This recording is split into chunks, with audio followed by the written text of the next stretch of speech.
Hello, this is Dr. Liu. In this video, we'll solve a problem using centripetal force.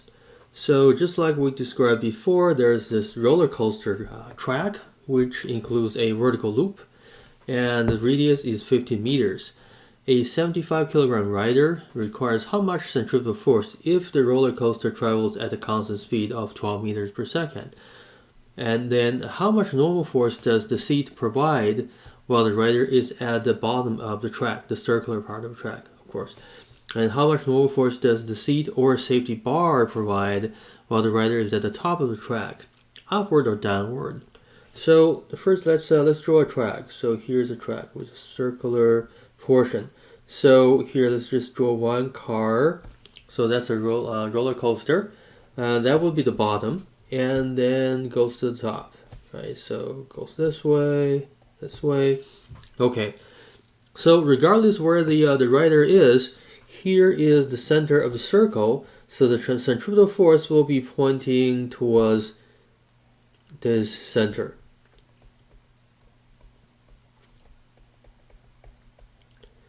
And we know that the centripetal force has a magnitude of mv squared over r. So if we know the mass 75 and V12 and R15, we should be able to calculate this, right? So this is 75 kilograms times 12 meters per second squared over a radius of 15. So let's recall this. So we have a calculator. I have entered the values in already, the mass, the radius, the velocity, and also I did the centripetal force. So that happens to be 720 newtons. So all these numbers multiplied together. So 720 newtons. So this is regardless where the rider is. And then the question is, which force or forces are going to provide this net force of 720 newtons? Well, that depends on where the rider is. Say the bottom right here, top here. So let's discuss the bottom. So the bottom, we know that here's a free body diagram. Here's the mass of the rider. So we have a gravity that pulls down constantly, and then we also have a normal force from the seat, right? So here's a normal force.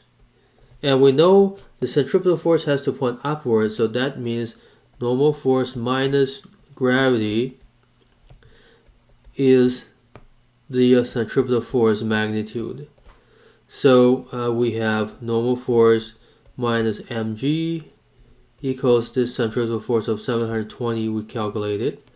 So normal force is equal to 720 plus m times g, so 750 times 9.8. So let's recall the calculator.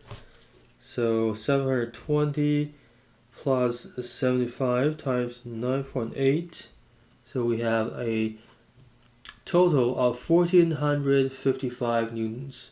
So let's round it to the 3 decimal places.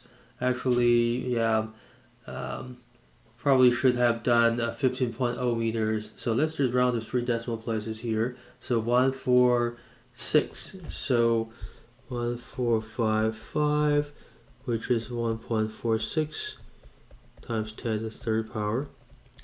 So the normal force exceeds the gravity of the person because there has to be a net force pointing up to stay in the circle. Okay, so that's the bottom. So now the top. So now the top, we have, oops, that's not straight enough. We have gravity here. So gravity doesn't change magnitude, it doesn't change direction. That's from the Earth. So we already know this is this amount. So that's almost 750 newtons. We know that the centripetal force is only 720. So this normal force has to point upward to counter. It has to be pretty small to counter the gravity, so that the difference between the two will be the centripetal force. So over here, let me point out some obvious techniques I'm using. Here on the bottom, I have my axis pointing towards the top. So let's call this x-axis. Okay, but here I have my x-axis pointing toward the bottom. Here's my reason. It didn't really change arbitrarily. It always points towards the center. So this way, because I'm at the bottom, so the center is actually above me. So my x-axis points towards the center. That results in this to point upward. And since the centripetal force also needs to point toward the center, it will be along the x direction. So that's what I'm going for. The x-axis is always parallel to the centripetal force, not anti-parallel. And over here at the top, I know the center is below me, so the x-axis points downwards, still toward the center, so that will be the same direction as the centripetal force. So that's my technique. I'm using that. So in this case, Fg is positive because it's along this axis that points down. So I'll write Fg minus n equals F centripetal.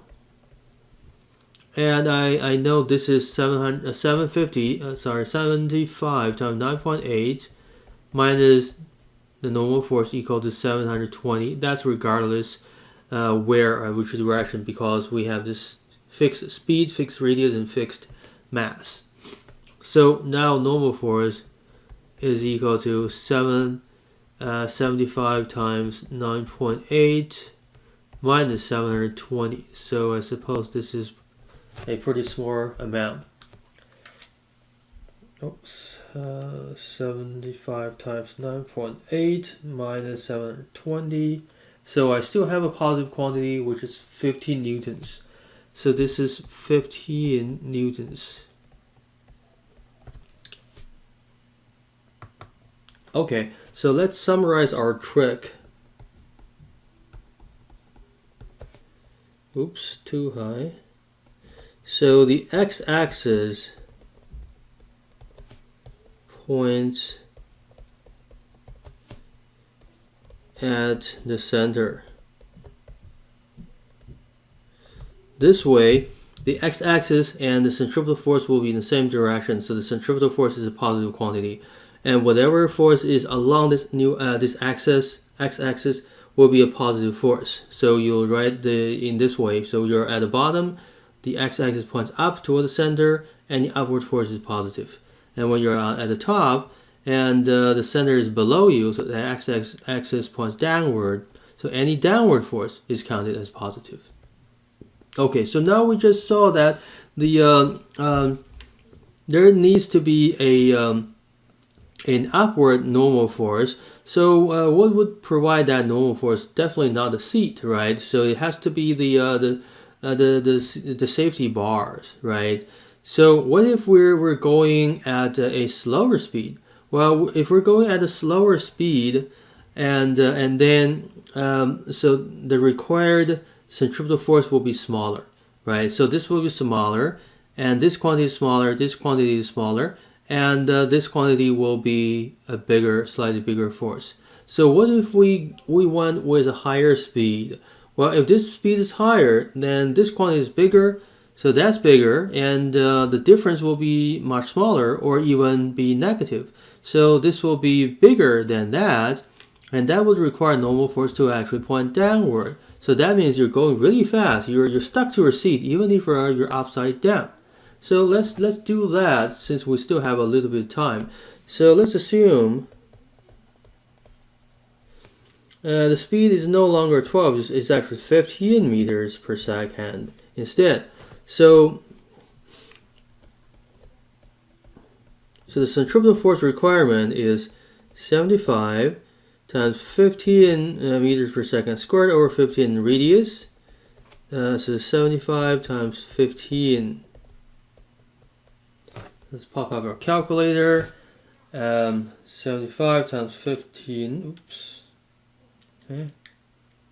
15. Okay, so we needed 1125. Let's keep all the decimal places. So 1125 newtons. And we can recalculate the bottom. The direction of forces are the same because the normal force still has to go up, except it's bigger. So the normal force, I can just go from this line here. So the normal force is equal to, instead of 720 centripetal force, now we have 1125, then plus mass times gravity. So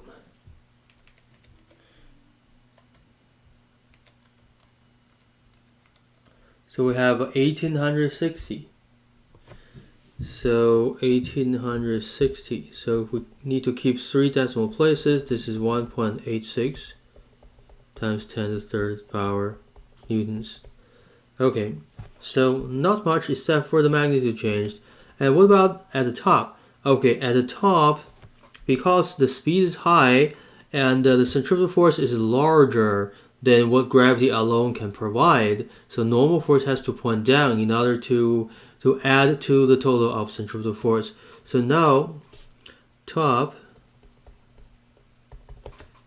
we're seeing a slightly different diagram. So gravity is still here, same magnitude, but now let me just draw this on. Oops, just draw this on the side.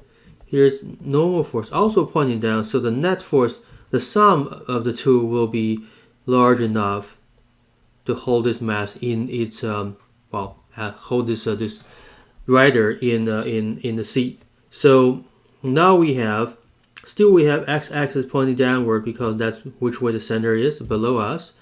And both gravity and normal force are positive this now, and their sum is equal to centripetal force. So normal force is equal to centripetal force minus gravity, or 1125 minus 775 times 9.8. So 1125 minus 75 times 9.8. So we need 390 newtons of downward force. So 390 newtons of downward normal force to do this track. Thank you.